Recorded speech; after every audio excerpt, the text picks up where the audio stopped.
awas dengan susun atur begini bila sahabat masuk bilik temuduga. Setiap kali anda masuk bilik temuduga, sebenarnya ada susun atur yang berbeza. Hari ni saya nak kongsikan pengalaman saya.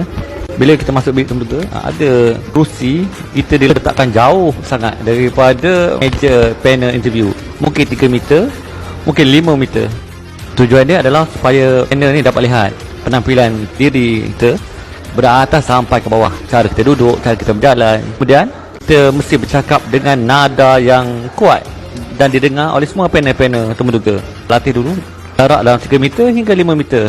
Dan pastikan suara kita kedengaran jelas. Ada sesi temuduga, sekali masuk 5 orang calon, 7 orang calon. Yang ni paling susah untuk kita lulus, kerana ni nak lihat siapa dalam 7 orang tadi, siapakah yang paling outspoken ataupun yang paling outstanding sekali. Yang ni paling susah, sebab kita kena bersaing bercakap sesama kita. Tapi pastikan kita ikut giliran, jangan kita bolot semua untuk jawab soalan temuduga berkenaan. Ada juga di dalam bilik interview dia letakkan meja di depan kita.